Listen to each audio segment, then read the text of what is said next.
Ratio और proportion पढ़ेंगे। Ratio और प्रोपोर्शन क्या होता है? रेशियो का मतलब क्या होता है? जब हम मोस्टली दो क्वांटिटी हो मेरे पास और उन दो के बीच में हम कंपैरिजन कर रहे हैं, मान लिया कोई ए है और बी है, इसके बीच में हम कंपैरिजन करते हैं तो ये हमारा होता है रेशियो। ठीक है, इस रेशियो को हम कैसे रिप्रेजेंट करते हैं? इस तरह से दो बिंदियां जो लगी हैं इसी तरह से जो है हम रेशियो को रिप्रेजेंट करते हैं। जैसे मान लिया मुझे लिखना है ए रेशियो बी, तो ए रेशियो कहिए, इसे पढ़ते हैं इज टू। ठीक है, इज टू, तो ए इज टू बी पढ़ सकते हैं या इसे ए बाई बी लिख सकते हैं। ठीक है, ए इज टू बी पढ़िए इसे, या ए बाई बी के रूप में लिख सकते हैं। जब इन दोनों में हम कंपैरिजन करते हैं बाय डिवीजन एक तरीके से, ठीक है, तो ये जो है आइडिया क्या कहलाता है? रेशियो। और ये भी कह सकते हैं कि किन्हीं दो के बीच में, दो क्वांटिटी के बीच में हम कंपेयर कर रहे होते हैं। ठीक है, अब मान लिया मेरे पास कोई कहे कि गर्ल्स थी और बॉयज थे, इतनी गर्ल्स हैं और ये बॉयज हैं, हमें कंपैरिजन करना है तो हम क्या करेंगे? कंपैरिजन कर लेंगे 300 और इस टू 200, और इसे कैसा लिख सकते हैं? 300/200। दोनों जीरो कैंसिल कर दीजिए, 3:2 का रेशियो आ जाएगा, या 3/2 आप कह सकते हैं कि number of boys 3/2 times of number of girls, ऐसा भी बोल सकते हैं। ये हो गया हमारा रेशियो। ठीक है, रेशियो दो के बीच में कंपेयर करने पे होता है। इस तरह से कोई भी आपको कंपैरिजन पूछा जाए तो आप बता सकते हैं। रेशियो की और क्या क्या चीजें होती हैं देखिए, क्वांटिटी ए और बी, जैसे ए और बी है, ठीक है, ए और बी को हम कहेंगे कि टर्म्स ऑफ रेशियो है। क्या है? टर्म्स ऑफ रेशियो, जिसमें ये फर्स्ट टर्म हो गया, ये हमारा सेकेंड टर्म हो गया। ठीक है, और इसे जो है एंटेसेडेंट भी कहते हैं। ठीक, और दूसरी चीज इसे कॉन्स्क्वेंट भी कहते हैं, सेकेंड टर्म को कॉन्स्क्वेंट भी कहते हैं। अब इसके अलावा मान लिया हमारे पास दो ही थे तो हमने दो के बीच में कंपेयर कर लिया, ये हमारा क्या होता है? रेशियो होता है। लेकिन अब दो से ज्यादा लोग होंगे तब हम कैसे कंपैरिजन करेंगे, इसको भी सीखना है। तो हमने दूसरा नाम लिख रखा है प्रोपोर्शन। ठीक है, तो हमें रेशियो के अलावा दूसरा जो टर्म मिला है वो क्या है? प्रोपोर्शन है। ठीक है, तो रेशियो तो हम दो ही के बीच में निकालते हैं, लेकिन प्रोपोर्शन हम चार के बीच में निकालते हैं। जब जैसे A:B, और ये है प्रोपोर्शन का साइन। ठीक है, और C और D, इन चारों के बीच में मुझे कोई कहे कि कंपैरिजन करिए, तो हम क्या करेंगे?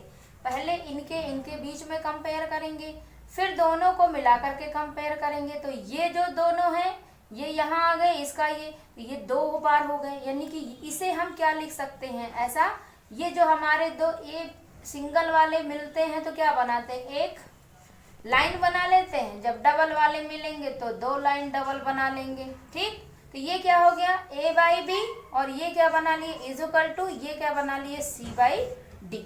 इस तरह से हम, जब हमें दो से अधिक के बीच में कंपेयर करना होता है तो हम प्रोपोर्शन का इस्तेमाल करते हैं। तो प्रोपोर्शन, ये प्रोपोर्शन की साइन है, चार बिंदे जो रखे गए हैं और दो बिंदे हमारे रेशियो के हैं। बिंदे को हम एक अपॉन के रूप में लिख सकते हैं और उनको जोड़ते हैं तो अपॉन बन जाता है, और इन दोनों चारों बिंदुओं को जोड़ते हैं तो हमारे पास = आ जाता है, और हम क्रॉस मल्टीप्लाई कर सकते हैं। अब देखिए वहां पे 2 टर्म्स था, फर्स्ट टर्म और सेकेंड टर्म। यहाँ क्या है? फर्स्ट, सेकेंड, थर्ड और फोर्थ, 4 टर्म है यहाँ पर, A, B और C और D। ये फर्स्ट टर्म हो गया, फर्स्ट, ये सेकंड, ये थर्ड और ये फोर्थ।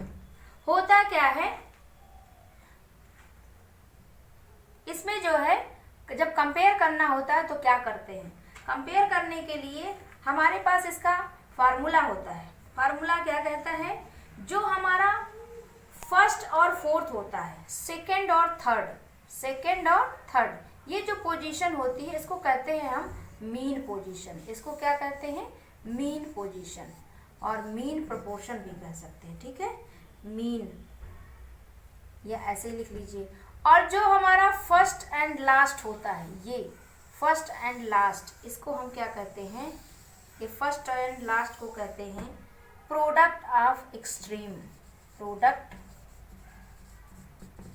ऑफ एक्सट्रीम्स, इसे कहते हैं प्रोडक्ट ऑफ मीन्स। ठीक है, मीन कहते हैं क्योंकि बिल्कुल दो के बीच में तो है नहीं, ये चार के बीच में हम कंपेयर कर रहे हैं। ठीक है, ये दो बीच में है, इनकी जो पोजीशन होगी ये मीन पोजीशन होगी। ठीक है, तो first and last, second and third, ये हमेशा याद रखिएगा जब भी आपको प्रोपोर्शन फाइंड करना होगा, तो फर्स्ट एंड लास्ट और सेकंड और थर्ड। तो हम अब निकालते हैं इसी बिहाफ पर, हमारे पास क्या है, प्रोडक्ट ऑफ एक्सट्रीम और प्रोडक्ट ऑफ मीन। मेरे पास कुछ नंबर है, इस आधार पे हम एक क्वेश्चन देखते हैं, तब आपको ज्यादा समझ में आएगा। 16, 20, 24, 30, हमारे पास ये चार नंबर हैं। कहा जाता है कि क्या ये प्रोपोर्शन है, तो प्रोपोर्शन है कि नहीं, इसके लिए तो हमें इसे सॉल्व करना होगा। तो हम सॉल्व करते हैं। कैसे सॉल्व करेंगे, सबसे पहले इसको अरेंज कर लीजिए। तो 4 है, 4 डिजिट है हमारे पास, यानी 4 टर्म्स है, first term, second term, third term और फोर्थ टर्म। तो 16:2 हो गया हमारा 20, और ये हो गया हमारा 24:30। जब इस रेशियो को तो हमने या तो आप अपॉन के रूप में लिख करके करिए, या तो आप डायरेक्टली फॉर्मूला यूज करिए। तो क्या होता है, first and last and second and third. तो product of extreme, product of extremes is equal to product of means.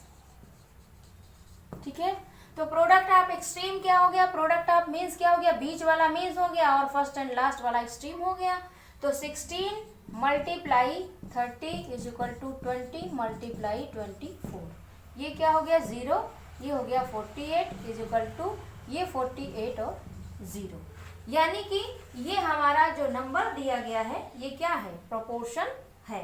इस तरीके से जब आपसे प्रोपोर्शन पूछा जाए तो आप बता सकते हैं कि जब हम चार के बीच में कंपेयर करते हैं तो हम प्रोपोर्शन फाइंड करते हैं, जिसमें फर्स्ट एंड लास्ट टर्म जो होता है, फर्स्ट एंड लास्ट टर्म जो होता है उसे प्रोडक्ट ऑफ एक्सट्रीम कहते हैं। प्रोडक्ट का मतलब होता है कि जब हम दो का मल्टीप्लाई कर देते हैं जो मिलता है रिजल्ट, तो प्रोडक्ट ऑफ एक्सट्रीम हो गया। और ये जो बीच का है ये इसे हम क्या कहते हैं, प्रोडक्ट ऑफ मीन्स। ठीक है, इस तरह से हमारे पास ये प्रोपोर्शन हो गया। अब हम इस तरह से किसी भी नंबर का प्रोपोर्शन फाइंड कर सकते हैं।